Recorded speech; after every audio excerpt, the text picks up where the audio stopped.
सभी किसान भाइयों को हाथ जोड़ के राम राम, सत श्री अकाल, सलाम, जय जवान जय किसान। किसान भाइयों, आज सिंगू बॉर्डर पर मेन स्टेज के ऊपर गुरु तेग बहादुर जी की 400वीं जयंती के उपलक्ष्य में एक कार्यक्रम आयोजित किया गया, जिसमें सभी तमाम बड़े किसान नेताओं ने भाग लिया। मेरे भाइयों, इस आंदोलन की सबसे खास बात यह है कि जो दो हमारी मांगे हैं, उनके लिए तो लड़ाई हम लड़ ही रहे हैं और अपनी दोनों मांगों को पूरा कराएंगे। तीनों काले कानून वापस कराएंगे और एमएसपी गारंटी कानून लागू कराएंगे। तो यह बात तो हम जीतेंगे ही जीतेंगे, ये दोनों मांगों को पूरा कराएंगे।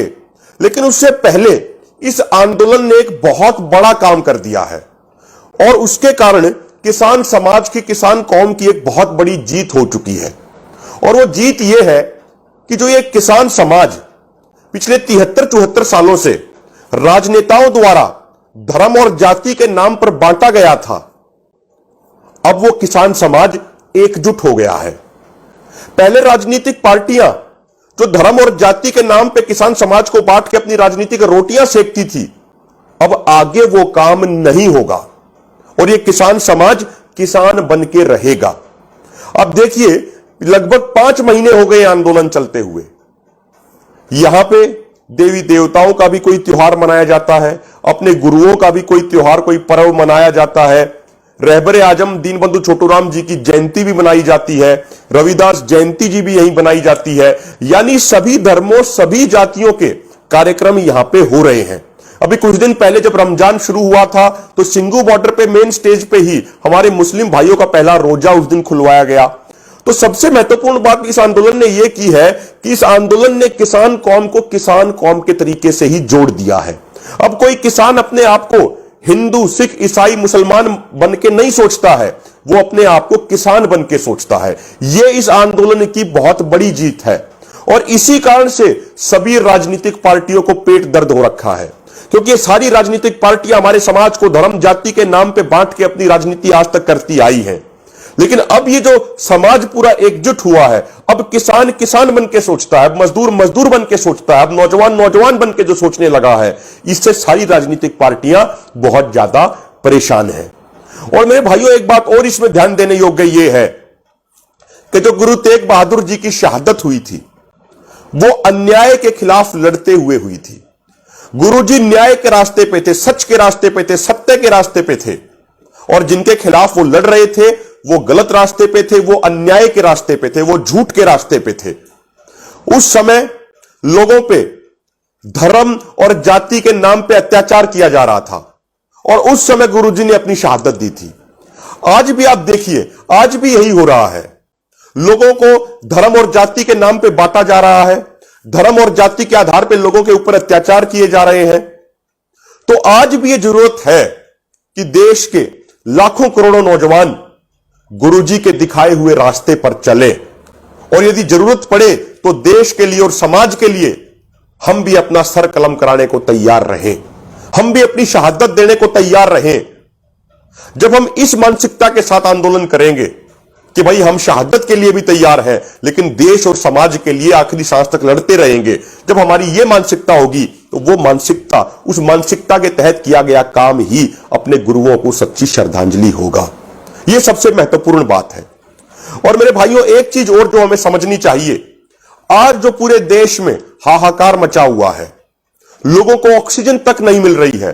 ऑक्सीजन तो वो चीज है जिसके ऊपर हर व्यक्ति का, हर मनुष्य का, हर जीव जंतु, हर प्राणी का अधिकार है, लेकिन आज ऑक्सीजन की भी कमी हो रखी है।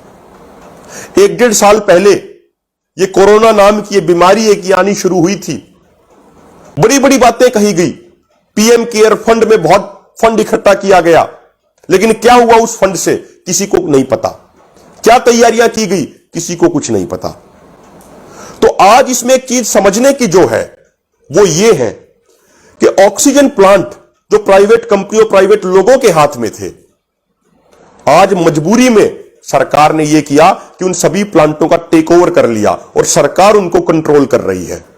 ऐसा क्यों हुआ मेरे भाइयों? क्योंकि ऑक्सीजन जिस पे हर व्यक्ति का अधिकार है, उसकी भी जमाखोरी की गई, उसकी भी कालाबाजारी हुई। इस जैसे हालात आज बने हुए हैं। हम बार बार जो ये बात पहले दिन से कह रहे हैं कि यदि मंडियों का प्राइवेटाइजेशन हो गया, यदि मंडियां बड़े बड़े कॉरपोरेट घरानों के हाथों में चली गई, यदि सरकारी मंडियां खत्म हो गई, तो आने वाले दिनों में हमारे देश की जनता को अनाज के एक एक दाने के लिए भी ठीक इसी तरीके से तरसना पड़ेगा जैसे हमारे देश के लोग आज ऑक्सीजन के लिए तरस रहे हैं। जो ये प्राइवेट बड़ी बड़ी कंपनियां होती हैं, इनका एजेंडा सिर्फ एक होता है कि चाहिए इनको जमाखोरी करनी पड़े, इनको कालाबाजारी करनी पड़े, इनको अपना मुनाफा करना है, इनको पैसे कमाने हैं। यदि उसके लिए इनको जनता का खून चूसना पड़ता है तो ये वो काम भी करते हैं। मेरे भाइयों, पहले दिन से पूरा संयुक्त किसान मोर्चा के तमाम नेता बार बार पूरे देश को यही समझा रहे हैं कि यदि समय रहते पूरा देश एकजुट होकर इस आंदोलन में भाग नहीं लेगा तो आने वाले समय में हमारे देश की जनता को ठीक उसी तरीके से दर दर की ठोकरें खानी पड़ेंगी अनाज के लिए, जिस तरीके से आज ऑक्सीजन के लिए खानी पड़ रही हैं। इसीलिए हम बार बार यह बात कहते हैं कि सरकारी मंडियां बहुत जरूरी हैं। यदि ये मंडियां प्राइवेट लोगों के हाथ में चली गई तो प्राइवेट लोग जमाखोरी करेंगे, कालाबाजारी करेंगे। उन प्राइवेट मंडियों में तोल काटा भी प्राइवेट लोगों का होगा, नियम कानून भी उनके होंगे। किसान की तो बस फसल होगी और शोषण भी किसान का ही होगा। इसीलिए हम ये पहले दिन से कह रहे हैं कि जो ये आंदोलन चल रहा है ये सिर्फ किसानों का आंदोलन नहीं है, ये हर उस व्यक्ति का आंदोलन है जो दिन में 3 वक्त का खाना खाता है, जो किसान के खेत का अन्न खाता है। और हम तो कहते हैं ये मनुष्यों से अलावा, मनुष्यों से आगे बढ़ के ये पशु पक्षियों का भी आंदोलन है, ये हर जीव जंतु का आंदोलन है, ये हर प्राणी का आंदोलन है। और एक बात हम देशवासियों को बताना चाहते हैं कि 2014 में जब प्रधानमंत्री मोदी पहली बार प्रधानमंत्री बने थे तो उस समय FCI food corporation of India के ऊपर जो कर्जा था वो मात्र 91,000 करोड़ रुपए का था। यानी लगभग 40-45 साल हो गए थे इस पूरी संस्थान को बने हुए, इसके ऊपर कर्जा हुआ 91,000 करोड़ रुपए का।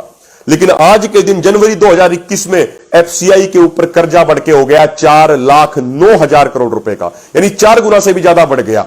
और कारण क्या है कि 2016-17 में प्रधानमंत्री मोदी की सरकार ने हर साल एफसीआई को दी जाने वाली फूड सब्सिडी बंद कर दी थी और एफसीआई को मजबूर कर दिया कि वो नेशनल स्मॉल सेविंग फंड से कर्जा ले। इसीलिए आज एफसीआई इतना कर्जदार हो गया। और ये बीजेपी वाले बार बार क्रोनोलॉजी की बात करते हैं, तो एक क्रोनोलॉजी भाइयों हमें भी समझनी पड़ेगी। और वो क्रोनोलॉजी ये है कि इस मोदी सरकार ने बहुत सारी सरकारी कंपनियां बेच दी, लेकिन उन कंपनियों को बेचने से पहले उन कंपनियों को घाटे में दिखाते हैं, उन कंपनियों के ऊपर भारी भरकम कर्जा दिखाते हैं और फिर उनको कह देते हैं कि इनको बेच दिया जाए। और हमारे देश की भोली भाली जनता भी इनकी बातों में आ जाती है और कहती है कि इस कंपनी के ऊपर इतना कर्ज है, ये कंपनी इतनी घाटे में चल रही है तो इसको बेच दिया जाए। लेकिन कोई भी यह सवाल नहीं पूछता कि यह कंपनी घाटे में क्यों गई, इस कंपनी के ऊपर इतना कर्जा क्यों हुआ, यह सवाल कोई नहीं पूछता। तो मेरे भाइयों, एक महत्वपूर्ण बात समझने की यह है कि एफसीआई वो संस्थान है जो किसानों से अनाज प्रोक्यूर करता है, जो किसानों से गेहूं लेता है और उसके बाद पीडीएस सिस्टम के माध्यम से हमारे देश के गरीब भाइयों, मजदूर भाइयों, दलित भाइयों को 2 रुपए किलो के अनुसार अनाज मुहैया कराया जाता है। यह सरकार एफसीआई को बेचने की साजिश रच चुकी है। और यदि एफसीआई खत्म हो गया तो किसानों की प्रोक्यूरमेंट भी खत्म होगी और हमारे गरीब मजदूर दलित भाइयों को मिलने वाला 2 रुपए किलो अनाज भी बंद हो जाएगा। तो आने वाले समय में ठीक इसी तरीके से हमारे गरीब भाइयों को तरसना पड़ेगा जैसे आज पूरे देश की जनता ऑक्सीजन के लिए तरस रही है, ठीक इसी तरीके से अनाज के लिए भी तरसना और तड़पना पड़ेगा। इसलिए मेरे भाइयों, सभी वर्गों से, 36 बिरादरियों से मेरा यह हाथ जोड़ के निवेदन है कि यह देश को बचाने वाला आंदोलन है। यह आंदोलन है जिसमें एक तरफ देश को बचाने वाले किसान, नौजवान, जवान खड़े हैं तो दूसरी तरफ देश को बेचने वाले राजनेता और पूंजीपति घराने खड़े हैं। यह बहुत निर्णायक आंदोलन है। यह आंदोलन इस बात को तय करेगा कि इस देश में जवानों, किसानों और नौजवानों की चलेगी या कॉरपोरेट घरानों की चलेगी। यह आंदोलन इस बात को तय करेगा कि आने वाले समय में हमारी और आपकी सुनी जाएगी या अंबानी और अडानी की सुनी जाएगी। इसलिए यह आंदोलन हर भारतीय का है। इसलिए मेरी विनती भी है कि हर भारतीय इस आंदोलन में अपना योगदान जरूर दे।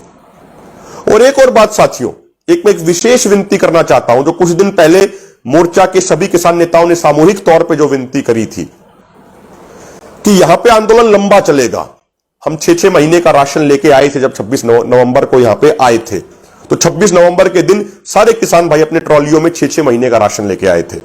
अब आंदोलन और भी आगे लंबा चलने की संभावना, आंदोलन चल ही रहा है। तो कुछ दिन पहले एक अपील की गई थी कि हर किसान भाई अपने घर से एक मुट्ठी गेहूं लेके जरूर आए, क्योंकि जो दिल्ली के बॉर्डरों पे आंदोलन चल रहा है यह हम सबका साझे का सामूहिक आंदोलन है। तो आज उसी चीज का बहुत असर भी दिखा जो सभी किसान नेताओं की सामूहिक अपील थी। आज करनाल के गगसीना गांव से 6 ट्रॉली गेहूं की भर के आई, और जो यहां पे सिंगू बॉर्डर पे ही एक गोल्डन हट रेस्टोरेंट है जिसके मालिक राम सिंह राणा है, वो पहले ही दिन से आंदोलन में पूरा सहयोग और समर्थन कर रहे हैं। तो वहीं पे एक गोदाम में गेहूं स्टोर किया जा रहा है। पहले भी कई गांवों की ट्रॉलियां आई हैं और वहां पे उन्होंने अभी 8 चक्कियां लगा दी हैं, और वहां पे गेहूं को पीस के 25-25 किलो की आटे की पैकिंग में सभी धरनों पे, सभी लंगरों में आटा वो लगातार पहुंचाएंगे। अभी उन्होंने पानी पहुंचाने का सिस्टम भी चालू किया है जो 1 मई से पूरे अच्छे तरीके से शुरू हो जाएगा। उससे पहले भी वो बहुत सेवा कर चुके हैं। तो मेरी सभी किसान भाइयों से हाथ जोड़ के विनती है कि हमें नहीं पता ये आंदोलन कितना लंबा चलेगा, हो सकता है 6 महीने चले, 1 साल चले, 1.5 साल चले, हमें नहीं मालूम कितना लंबा चलेगा। हम तो सिर्फ एक बात को जानते हैं कि आंदोलन जीत के ही वापस जाएंगे। 2 ही ऑप्शन है हमारे पास, या तो आंदोलन जीत के वापस जाएंगे या दिल्ली के बॉर्डरों पे अपनी कुर्बानी दे के वापस जाएंगे। तो इसलिए आंदोलन कितना भी लंबा चल सकता है, इसलिए हर किसान भाई अपने घर से अपनी क्षमता अनुसार, अपनी इच्छा अनुसार गेहूं जरूर दे और सभी बॉर्डरों पे वो पहुंचाए। यह आंदोलन हम सब का आंदोलन है, यह आंदोलन पूरी सृष्टि का है, यह आंदोलन देश को बचाने का आंदोलन है। और मेरी अंत में यही विनती है आपसे कि किसान एकता मोर्चा जो ये पेज है, ये देश के करोड़ों करोड़ों किसानों की आवाज है, और इसके पीछे एक वॉलंटियर्स की टीम बहुत अच्छे तरीके से काम कर रही है। तो सभी से विनती है इस पेज को अधिक से अधिक लाइक करें, अधिक से अधिक इसकी वीडियो को शेयर करें, ताकि हमारी बात हिंदुस्तान के, भारत के किसानों की आवाज दुनिया के कोने कोने में पहुंच सके। जय जवान, जय किसान, जय भारत। नेशनल दस्तक की आपसे गुजारिश है कि अगर इसको बचाना चाहते हैं तो नेशनल दस्तक को सब्सक्राइब करने के लिए रेड कलर के सब्सक्राइब बटन को दबाएं, फिर बेल आइकन की घंटी दबाएं। नेशनल दस्तक को बचाने के लिए बहुत जरूरी है कि हर खबर को शेयर करें, लाइक करें, कमेंट जरूर करें।